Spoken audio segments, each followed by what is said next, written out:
घरफोडी प्रकरणातील आरोपी रूढी पाटीवर जेरबंद, स्थानिक गुन्हा शाखेची धडक कारवाई। कारचा पाठलाग करत पोलिसांनी जाळे आवळले, चौकशीत बामणी जिंतूर परिसरात चोऱ्यांची कबुली। परभणी जिल्ह्यातील बामणी पोलीस ठाण्याच्या हद्दीत झालेल्या घरफोडी प्रकरणाचा तपास करताना स्थानिक गुन्हे शाखेच्या पथकाने धडक कारवाई करत एका संशयित आरोपीला मानवत रोडवरील रूढी पाटी परिसरातून ताब्यात घेतलं। पोलिसांच्या चौकशीत आरोपीने बामणी व जिंतूर परिसरातील घरफोड्यांमध्ये सहभागी असल्याची कबुली दिल्याने या टोळीच्या कारवायांचा पर्दाफाश झाला आहे। बामणी पोलीस ठाण्यात गुन्हा रजिस्टर नंबर 46/2026 अंतर्गत भारतीय न्याय संहिता कलम 331(4) व 305 अन्वये घरफोडीचा गुन्हा दाखल करण्यात आला होता। या गुन्ह्याचा तपास सुरू असतानाच आरोपी एका कारने वालूर परिसरात आल्याची गोपनीय माहिती पोलिसांना मिळाली। त्यानुसार स्थानिक गुन्हे शाखेचे पोलीस निरीक्षक विवेकानंद पाटील यांच्या मार्गदर्शनाखाली पोलीस उपनिरीक्षक चंदनसिंह परिहार तसेच सुग्रीव केंद्रे, मधुकर चट्टे, निलेश भुजबळ, चाटे, कवटाळे, परसोडे, क्षीरसागर, डुबे, चव्हाण, ढवळे, पौळ, हणवते, कश्यप साने आदींची पथक पाथरी रोडवरील पेडगाव परिसरात गस्त घालत होते।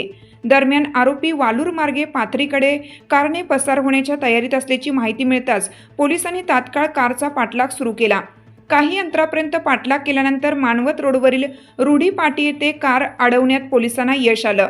कारमध्ये संशयास्पद हालचाल करणारा एक व्यक्ती आढळून आला। पोलिसांनी त्याची चौकशी केली असता त्यांनी आपले नाव जायका तुकाराम शिंदे, राहणार केरी, जिल्हा सोलापूर असे सांगितले। कारची झडती घेतली असता गाडीच्या डिक्कीतून पांढऱ्या रंगाची थैली सापडली।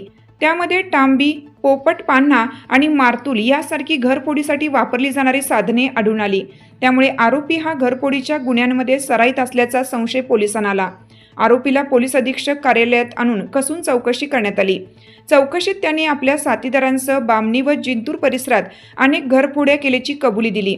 या टोळीत आनंद्या राजकुमार काळे, राहणार कोरफळे, जिल्हा सोलापूर, लल्ल्या भोसा शिंदे, संतोष वैजनाथ भोसले व अजश किरण भोसले यांचा समावेश असल्याची माहिती समोर आली आहे। तपासादरम्यान बामणी परिसरातील घरफोडीतून आरोपीच्या वाट्याला आलेले सुमारे 60,000 रुपये तसेच जिंतूर परिसरात चोरी केलेली तिजोरी भंगारात विकून मिळालेले 12,000 रुपये पोलिसांनी जप्त केले आहेत। या कारवाईमुळे परिसरात घडलेल्या काही घरफोडींचा उलगडा होण्याची शक्यता व्यक्त केली जात आहे।